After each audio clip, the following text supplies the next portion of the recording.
We use fire in many different ways to suit our different needs. And we use many different kinds of fuel. Here we use fire to get rid of rubbish. The fuels are waste materials from about the yard.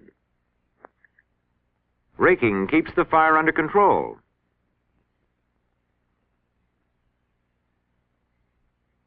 When we use fire to cook our food, gas may be the fuel. The burner knob controls the size of the flame by regulating the flow of fuel that reaches the burner. When we use fire to heat our homes, coal may be the fuel.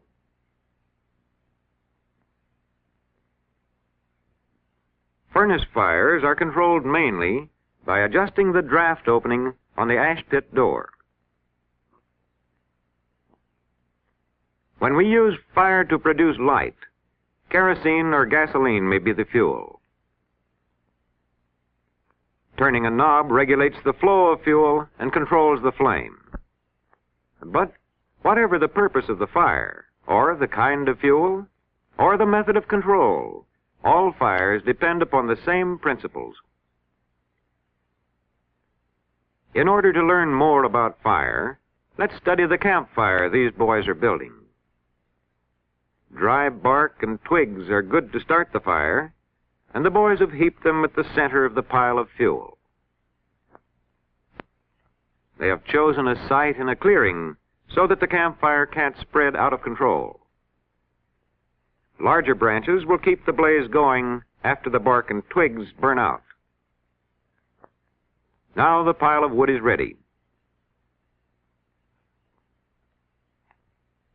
Heat from the match flame soon sets fire to the bark and small twigs.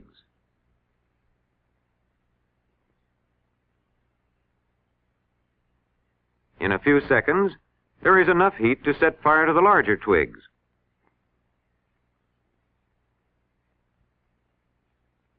Finally, the branches begin to burn. Because these must be hotter than either bark or twigs before they will take fire, we say that branches have a higher kindling temperature than bark or twigs.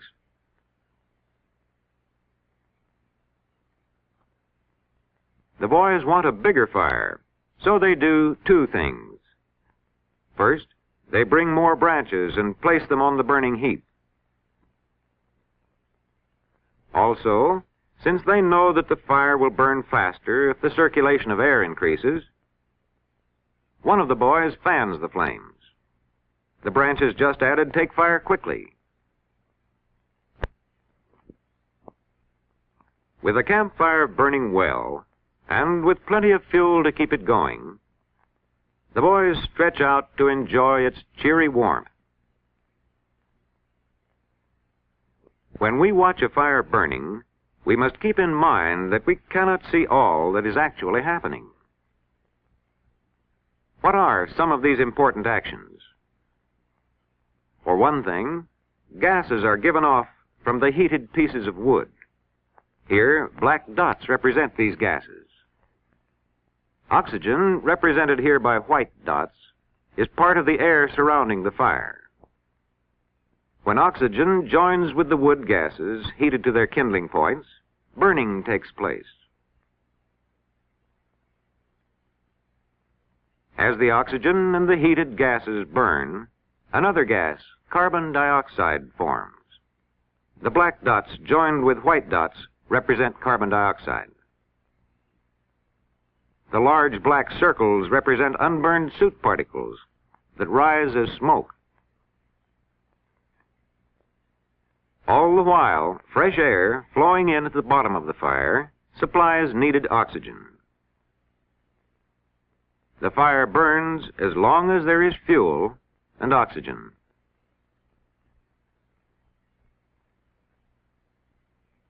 Now, let's consider some ways of controlling fire. In this cook stove, the amount of fire is regulated by a knob.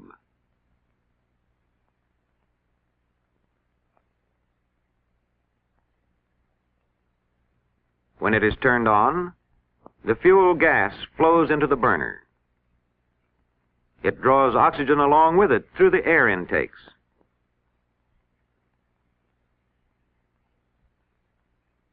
Burning starts when this mixture of fuel gas and oxygen is heated to its kindling temperature.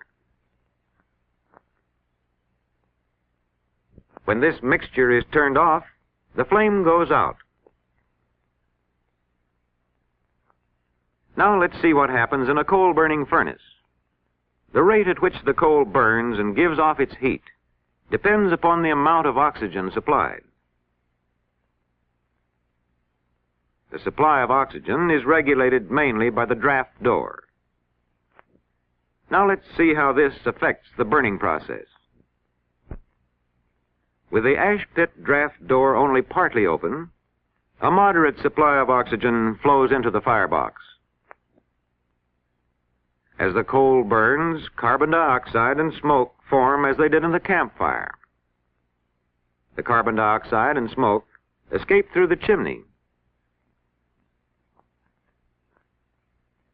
We open the draft door wider to make the fire burn faster. Now, the largest possible draft of oxygen reaches the fuel and speeds up the burning.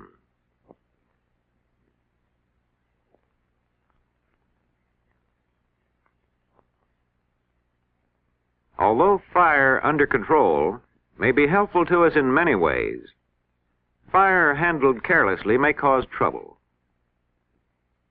This girl should have made sure the match flame was out.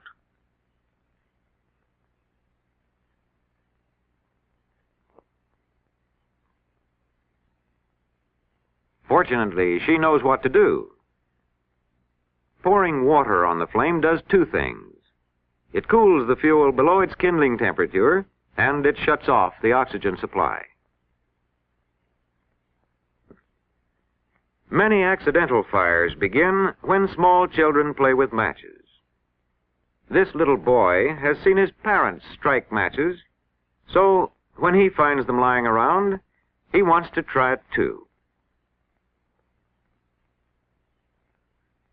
But this new plaything gets too hot to hold. The panda bear takes fire, and the situation is beyond the child's control. It's a good thing that Mother is close by and can come to the rescue. The thick rug shuts off the oxygen supply, and the fire goes out. Some fires start from faulty wiring, such as a frayed lamp cord.